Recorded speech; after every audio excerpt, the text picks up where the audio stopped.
Okay. Well, thank you all so much for coming and joining us on this webinar addressing difficulties with mealtimes and eating for people with FND. My name's Emma and I'm an occupational therapy student, and I've been doing placement with FND Australia Support Services. It's been a really eye-opening experience. I didn't know much about functional neurological disorder before I started, and I'm humbled to realize just how much is not known about it in the wider public. And I consider it a true privilege to have been working with some of you during this placement. So I'm hoping that this will be a fairly interactive experience for you all.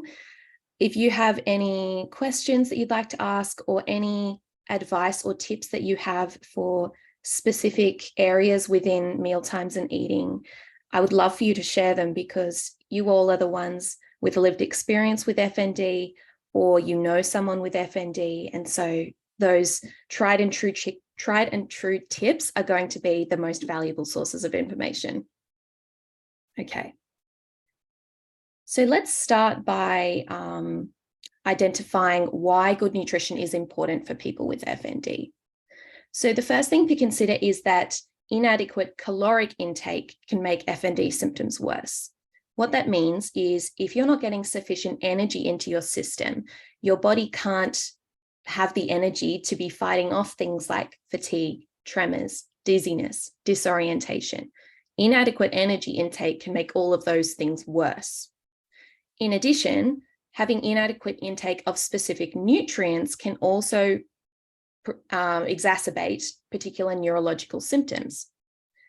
Now, I'm going to discuss some key nutrients that you might like to consider your intake of in your diet, given that you may have FND.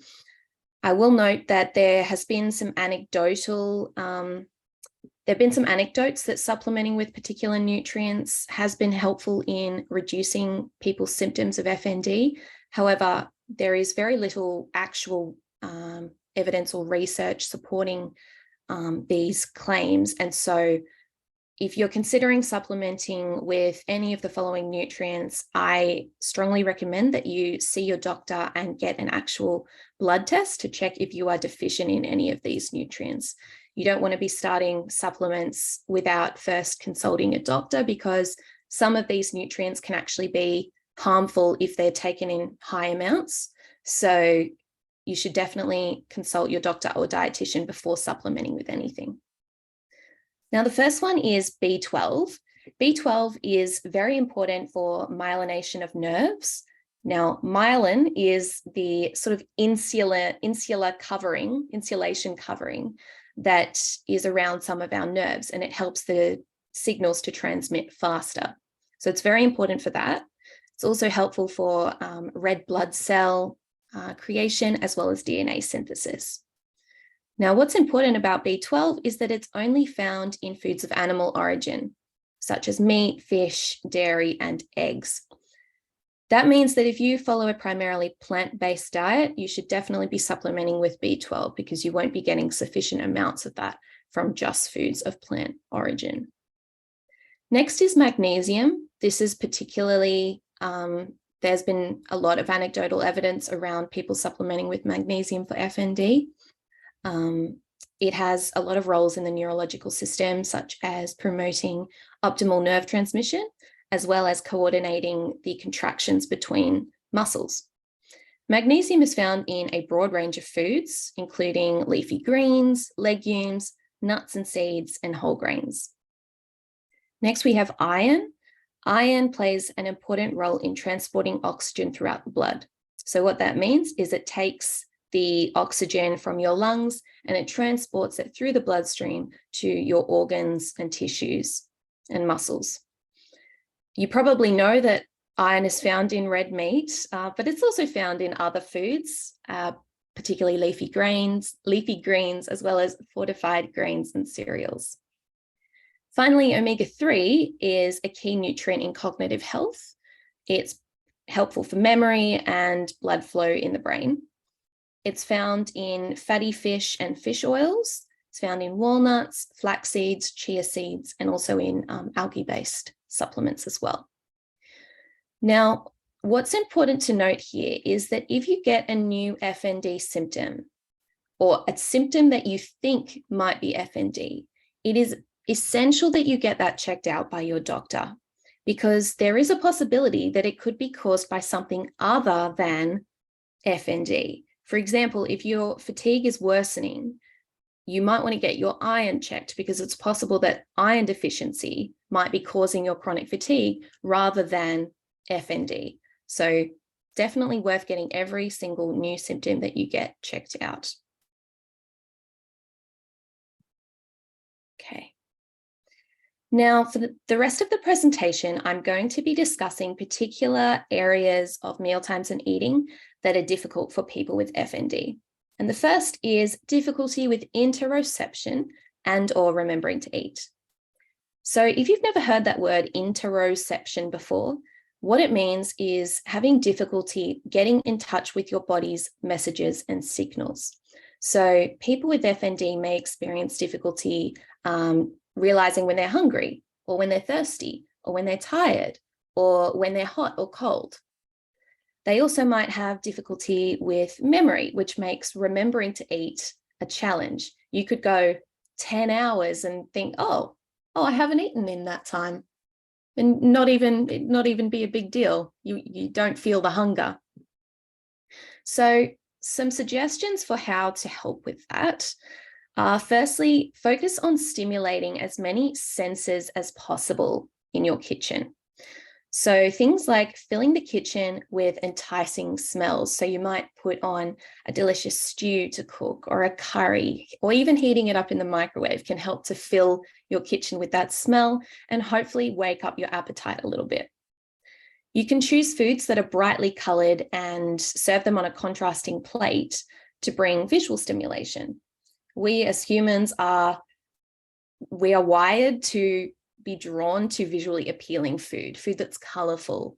We're encouraged to eat the rainbow. And so having a variety of different colors on your plate can also be helpful for stimulating appetite.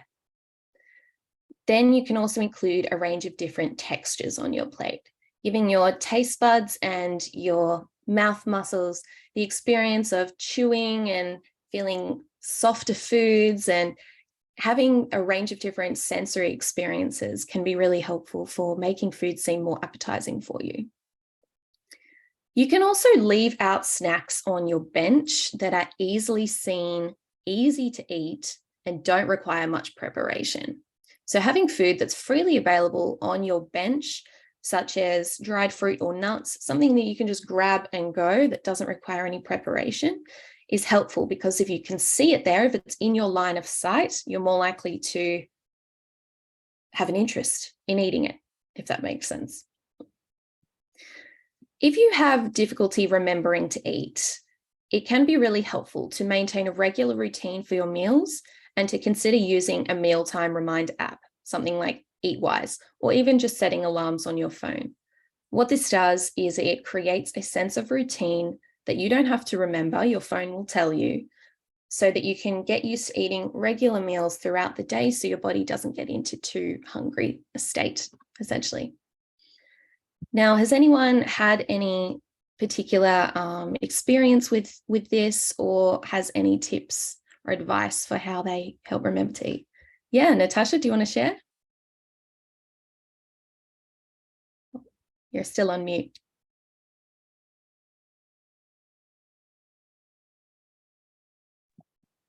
Yeah, one of the things I do, because I was either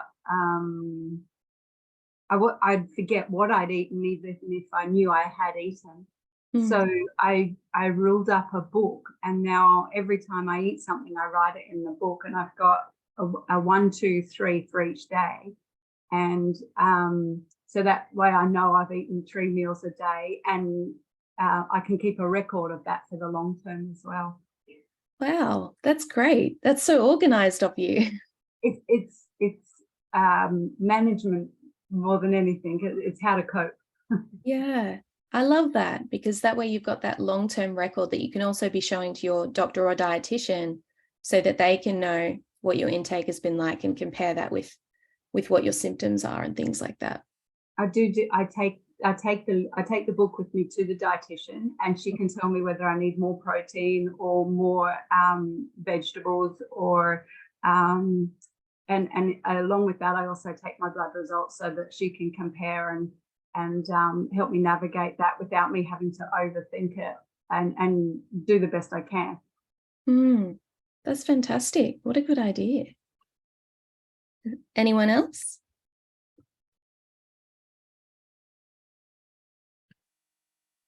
Okay. All right, we'll move on to the next topic. Okay. You may have encountered difficulty with preparing meals. The reason for this could vary. You may have arm weakness, you may have fatigue and difficulty standing for a long time, you may have tremors, you may have dizziness. There's a variety of reasons why people with FND find it hard to prepare meals. Thankfully, there are quite a lot of different aids and also tips that can be helpful for you. First thing is to buy pre-chopped ingredients. I should preface, some of these you may have already thought of or would already have been told by people, but I thought it was worth having a comprehensive list in case any of these are new to some of you. So firstly, buying pre-chopped ingredients. At the supermarket, they have a wide variety of pre-chopped ingredients now, things like salads, vegetables, fruits, meats, a lot of things you can buy pre-chopped, which just saves you that extra step of having to use a knife. You can also consider using meal delivery services. Ever since the pandemic, these have really exploded in popularity, and there are a variety of different types of meal delivery services these days to cater to most different dietary requirements. Also, if you are on NDIS, they can help cover a portion of your meal delivery payments. Essentially, you pay the cost of the ingredients and the NDIS will pay for the meal prep and delivery side of things. And that may be covered under your plan. You can get microwavable meals from the supermarket. These are found not only in the frozen section, but also in the refrigerated section near the produce, as well as things like pre-made soups in pouches and things like that. Then if you feel like you're having a good day, if you've got a little bit of energy, or maybe your symptoms aren't so bad, or potentially you have a carer over for the day or your partner with you, you could consider batch cooking and making a lot, well, depends what you think is a lot, but like you could make 6 serves of a particular meal that you know freezes well and eat 1 or 2 of them that night and freeze the rest. That way, on those days where your symptoms are really flaring up and you're finding it hard to get anything done, let alone cook an entire meal, being able to just grab a home-cooked meal from the freezer and chuck it in the microwave can be a really helpful strategy for you. If you find that one of your symptoms is visual difficulties, so trouble with your sight, one helpful tip is to use colored puffy paint to clearly mark different buttons on your appliances. So you can see in the bottom left corner photo there, this person has used puffy paint to outline a circle around the stop button and outline the arrow keys and a square around the bake button, so that when they are having trouble with their sight, they can feel, kind of like Braille, they can feel the markings on the buttons. Puffy paint is available at most like craft and art stores, potentially even $2 stores would sell it as well. If you've got difficulties with reaching down, reaching up, bending over, or even if you feel lightheaded, if you bend down for too long, one solution can be to use a pull-out storage system or a Lazy Susan in those hard-to-reach cupboards, such as this one here. I'm not sure if you can see my cursor, but the one in the top right corner. This means that you can have easy access to everything in your cupboards without having to orient yourself into awkward positions. You can even consider storing things directly on your benchtop if you have the space for it. And if they're appliances or things that you use quite a lot, it's worth just keeping them on the bench. If you have particular cognitive difficulties or trouble following instructions, you might want to consider buying a Thermomix. I know that these are pretty pricey, and so it would very much be an investment piece, but Thermomixes make cooking really easy because they give clear step-by-step instructions. Add this next, add this next. Okay, add this much of this. And it sort of measures it all for you. It does all the cooking for you. So if cognitive difficulties are something that you encounter when you're cooking, this can be a great tool to use. If you have mobility issues, such as you're in a wheelchair, the NDIS does cover some complex home modifications. For example, if your bench height is too high and you're in a wheelchair and you're on NDIS, you can get cover for modifying your bench top so that they're at an appropriate height for you. On the next slide, we're going to discuss a few different kitchen aids that can help make meal preparation a bit easier for you. So the first one is a boil alert. What this is you put it into your pot, and when it starts to boil, when the pot starts to boil, this boil alert starts to rattle, which alerts you to return to the stove. Because some people have trouble remembering that they've turned the stove on and need that sort of auditory reminder, oh, yep, go check on the stove. You could also set an alert or timer on your phone if that's easier for you. Another thing to consider would be a timer on a lanyard. So if you have a timer on your appliance, but you are in a different room, you may not hear it when it goes off. So having a timer that's on a lanyard is a good way to have access to that reminder, oh, yeah, got to go turn off the oven, regardless of where you are in the house. There's a couple of different adaptive boards that can be useful for meal preparation. So the one in the top row is an adaptive cutting board. What it does is it holds foods and ingredients in place while you cut with one hand, so you don't have to steady the ingredients with the other hand. There's little spikes on it as well, so that's useful for softer ingredients such as tomatoes. You just stick it in and slice away with one hand and it stays in place. The bottom right here, we've got an adaptive spreading board. So that's usually used for bread. So you put the bread in the one corner and those little ridges hold it in place so you can spread with one hand without having to hold the bread in place. Down in the bottom left, we've got a couple of automatic openers. Firstly, a jar opener. So basically, it's exactly what it says. You just put the device on the top and you press the button and it unscrews the lid of the jar for you. Similarly, an automatic can opener, you place the device on the top, lock it underneath the lid of the can, press the button, and it does it all for you. So that's helpful if you've got issues with grip, issues with arm weakness, or coordination. And finally, we've got a kettle tipper. So if you find it really hard to lift things, and a boiled kettle is not something that you would, trust yourself picking up, which is very good for safety reasons. Don't lift that if you've got difficulties lifting things. This is great because you don't have to lift it up at all. You just push it. The stand holds it in place. You push it over to the side and it tips the water into your kettle. So does anyone have any questions or anything they'd like to offer with meal prep? Feel free to if you have any, just unmute yourself and speak.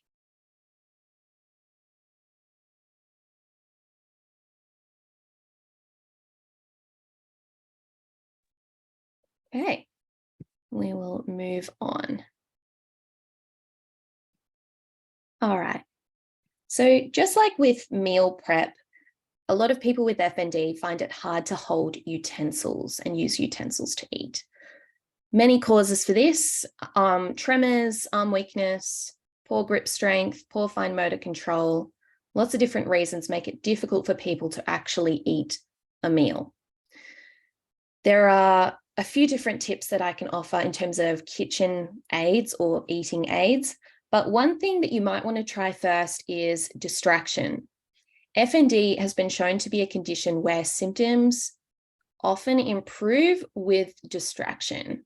So what you might like to try is eating your meal with a distracting activity to involve yourself in that doesn't require your hands.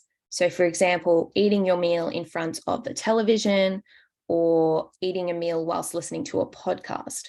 Just something to occupy your brain a little bit, distract you, and see whether it improves any of your symptoms. Now, if it doesn't, there are some different assistive devices that can help potentially make eating meals a little bit easier for you. Weighted or thick-handled utensils tend to be easier to grasp than the thinner ones, and they help to combat motion from tremor. Just having that extra weight tends to improve motion and make it easier to eat.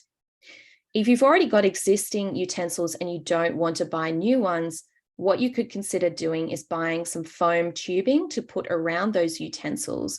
This not only makes them thicker and therefore easier to grasp, but it also adds a little bit of extra weight, which can make them easier to manage if you've got a tremor.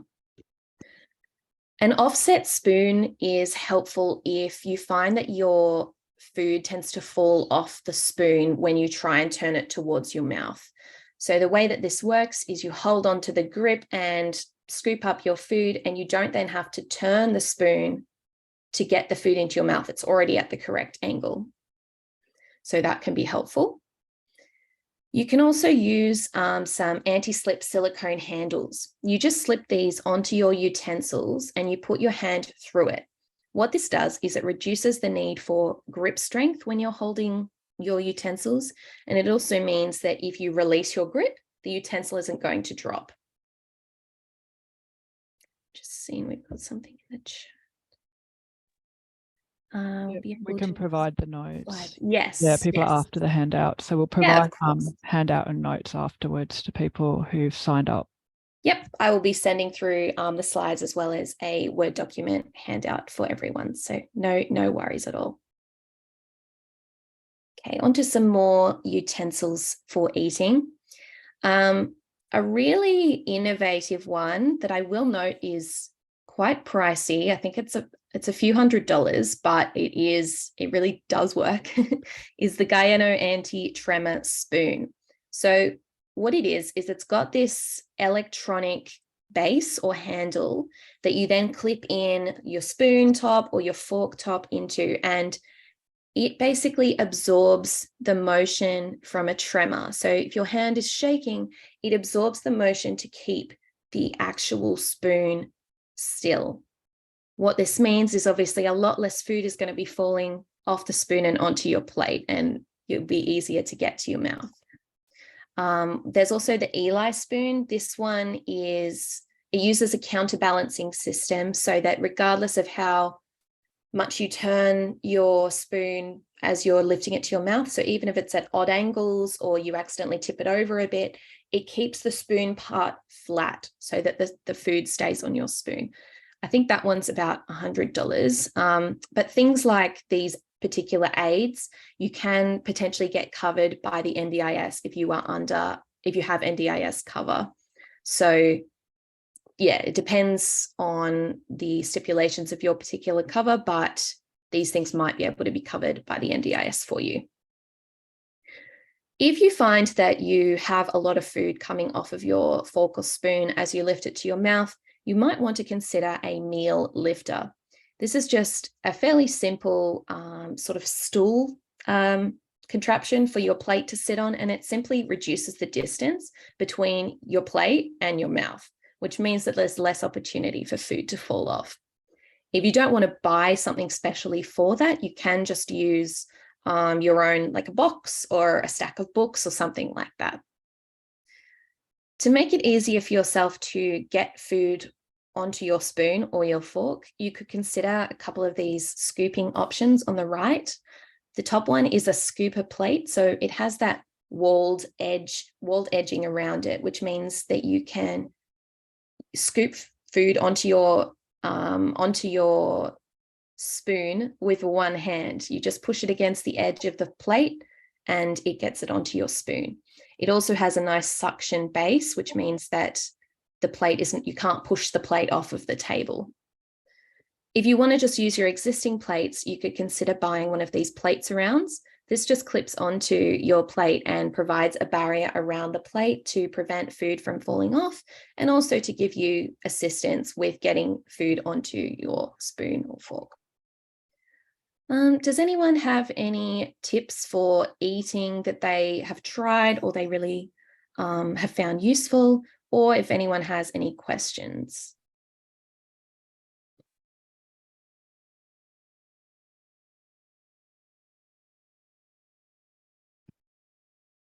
Okay, I will progress to the next slide.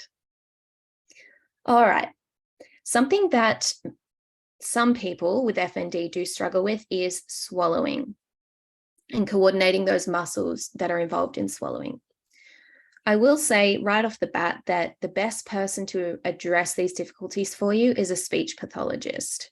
They are trained in assessing your swallowing and in recommending modified diets for swallowing, whereas occupational therapists are they're not really trained for that. So definitely, if you are encountering swallowing difficulties, my first advice is to go and see a speech pathologist.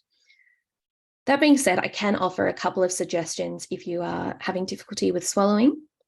First thing is to know and avoid your trigger textures and or temperatures. So if in the past you have found yourself choking on stringy food, crumbly food, frozen food, sticky food, whatever it is that just doesn't work for your throat, don't try and eat it. It's better to just avoid that danger altogether.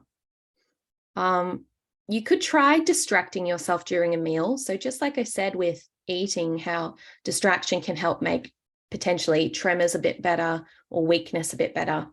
The same thing can be true of swallowing. So you could try watching something or listening to a podcast whilst you're eating. But if you are going to try that, I strongly advise you to have a support person with you, just in case you do start choking. This should be said of all meals that you have. If you have difficulty swallowing, you should have someone there to help you if that's at all possible. And finally, slow down and take a pause between each spoonful. So just give your muscles that chance to regroup and be prepared to swallow the next mouthful, rather than reloading it prematurely and having it come back up or worse, get stuck. Now, this diagram on the right is the ideal safe eating position. So if you have difficulty swallowing, you should be sitting at a table with a hardback chair with all of the angles of your body at 90 degrees. You should also be maintaining this position for 30 minutes after your meal. This ensures that the food has its best chance to stay down just due to gravity.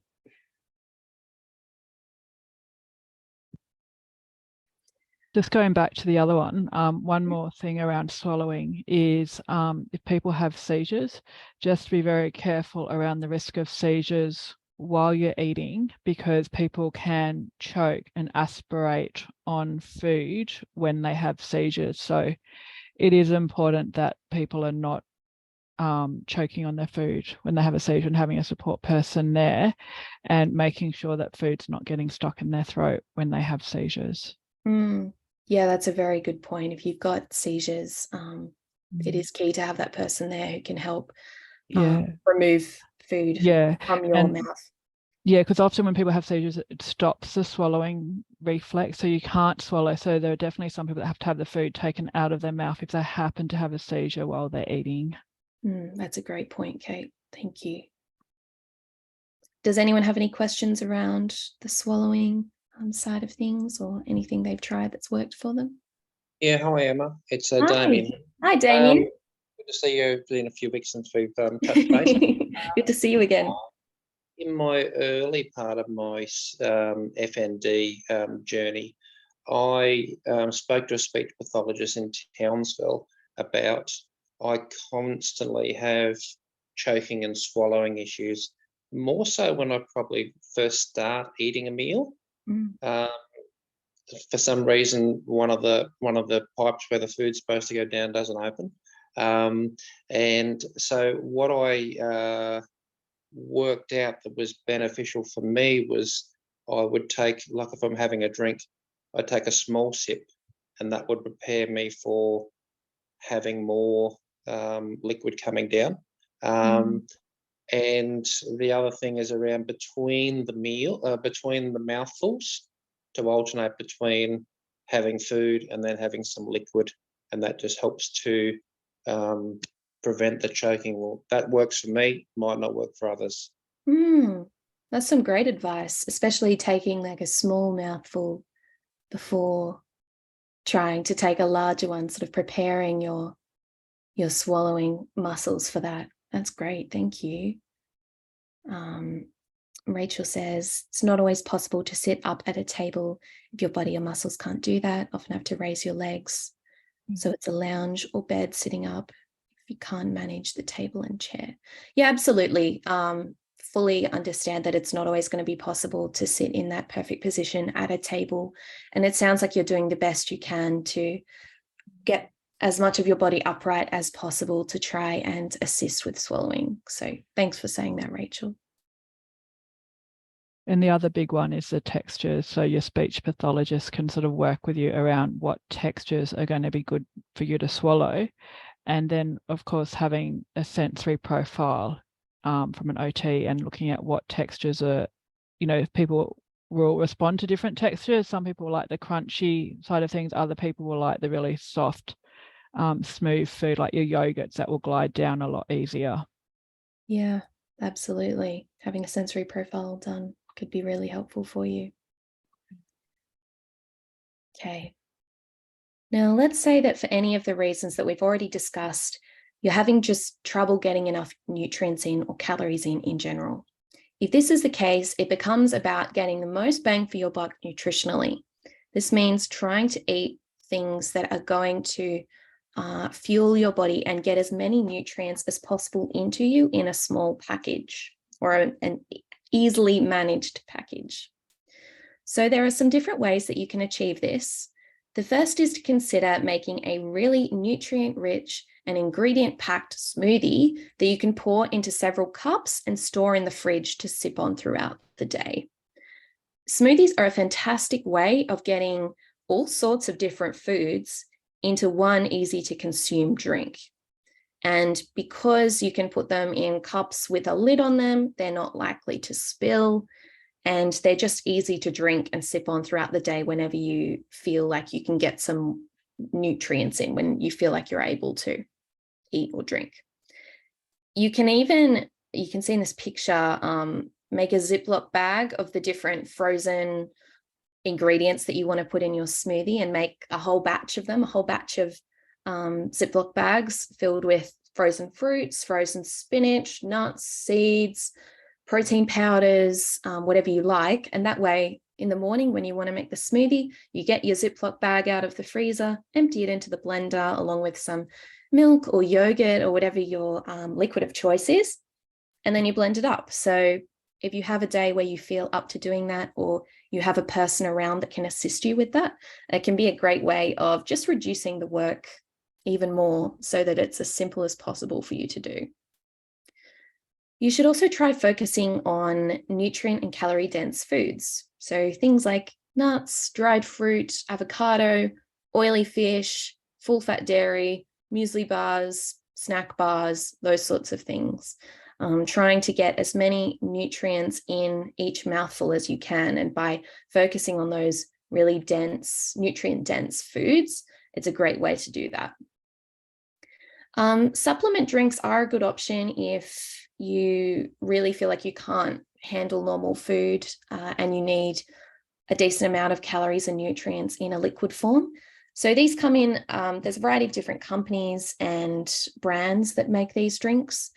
So for example, Sustagen, Ensure, Fortisip, there's a variety of them to cater for different energy needs and different stages of life.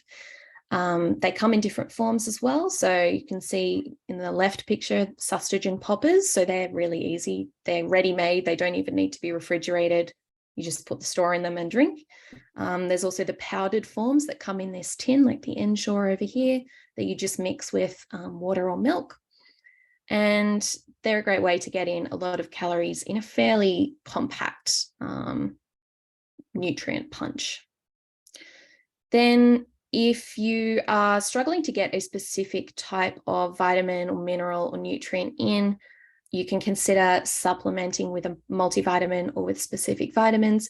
But as I said at the start, if you're going to explore that route, make sure that you check with your doctor first. They will probably want to run a blood test to make sure you're actually deficient in whatever nutrient it is. So you've got to get that checked out first, because you don't want to run the risk of overdosing on any specific vitamins or minerals. Okay, so that's the end of the presentation. I'd love to open the floor if anyone has any other questions or tips for eating and meal times in general that haven't been shared already. Rachel's just shared a recipe in case anyone wants to grab it down. You'll probably get the chat, Emma, so we could even send that recipe out. You can copy it from the chat. Yeah, definitely. And when you send out the notes, you can copy in this message from Rachel. Thanks, Rachel. Yeah, that's great. Yeah, and it's definitely true around a lot of people can't always sit up at a table because they just don't have the energy to sit up. But trying to at least sit the upper part of your body up in bed or on the sofa, that's sort of where the swallowing is really happening. That's more important, but just sort of watching your positioning. Yeah, people talking about Ensure and Sustagen are awesome but have dairy. I think there's a few supplements that don't have dairy, but then as Emma was saying, things that are not animal origin then don't have, you're at risk of more vitamin deficiencies if you're not having animal food. David, have you got something to say? Hi, Emma. Yeah, we're just interested in a little bit more about the tipping kettle. Are you able to walk us through how that works a bit more, or? Yeah, I mean, essentially you just, I believe you do still have to, you can either fill it up by like pouring water into it from another cup, so you don't even have to lift it out at all, or you can take it to the sink and like out of the holding contraption and fill it up. But basically you just press boil, and it's like a rotating, it's got like a sort of device that makes it stay upright. And then you just tip it. You tip it, and it's not going to tip over because it is designed to maintain upright position, and it will only move sideways if you push on it, if that makes sense. So it'll go right back to standing upright. So I mean, I've got one. Yeah, it is like a cradle. So you could sort of fill it up, like David, you could fill it up at the beginning of the day, and then Vicky could then just go and make herself a cup of coffee by just tipping it in. So obviously you do have to, well, you lift it up. You can either put water in through a cup, but you can lift it up and take it to the sink and have someone do that. But then you're just tipping it, you're just moving it forward and tipping it into your cup. You need to have a cup that's not too tall. I've certainly had some cups that are very big, and then you can't get enough water in, so you need like a smaller cup. But you just sit the cup, down there, and then you just tip the water in, and it's really easy to use. They're not that expensive. I think they're only about $65. They're about 120. Oh, are they? Okay. Yeah. Well, yeah. So, I mean, if you're under the NDIS, it's covered under the consumables with NDIS. So a lot of those things, not the Thermomix, but a lot of the other adaptive aids, when they're sort of, less than 100, few hundred, that comes under the consumable budget for NDIS. So it's easy to get. Things that are more larger cost under NDIS require reporting and approvals and that kind of stuff. So things like your Thermomix, your complex home modifications, that's a bit more involved, but getting those other items, quite easy under NDIS.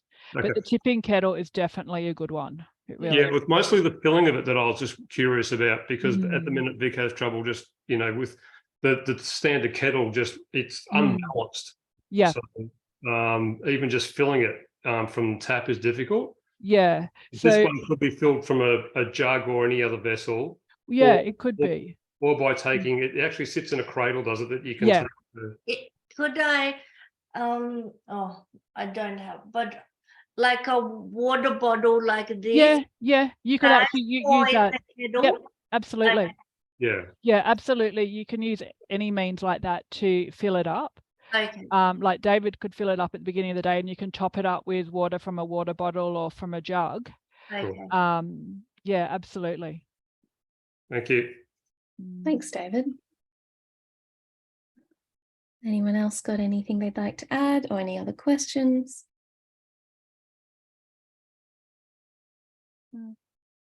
Well, thanks, Emma. Great job.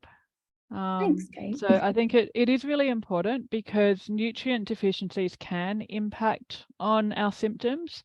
And, you know, a lot of us will put, me included, will put things down to, oh, it must just be like another new FND symptom. And it's actually, if it's a vitamin deficiency, it's treatable. So it is important to sort of get your regular medical reviews. If you get new symptoms, get medical reviews so that you can watch for things like this. And also when we're not doing what, you know, we used to do, going out into the community, you can have your vitamin D deficiencies because you're not going outside enough. So just making sure that you're keeping on top of those nutrient deficiencies. And when we are fatigued and we're not wanting to put the energy into making meals like potentially you might have done beforehand, it is quite easy to become nutrient deficiency, which will make your symptoms a lot worse. So staying on top of that can be really important as part of managing your overall symptoms. Yeah. So we will be sending out the slides for people who've registered. The video will eventually download, put on our YouTube channel, so that will be available for people to rewatch if they want to rewatch. Yeah, so if there's no other questions, we'll wrap it up. And thanks for your participation, and thanks, Emma, for doing that. We really appreciate our students coming in and sharing their knowledge and offering these webinars, as well as the other services that they provide to our members. It's a lot of value add. So thanks, Emma. Oh, thank you. And thank you so much, everyone, for attending and for participating. I hope it was helpful. And yes, I will be in touch with the slides and Rachel's awesome recipe as well. I will make sure to include that in the email. So thanks, everyone. Bye.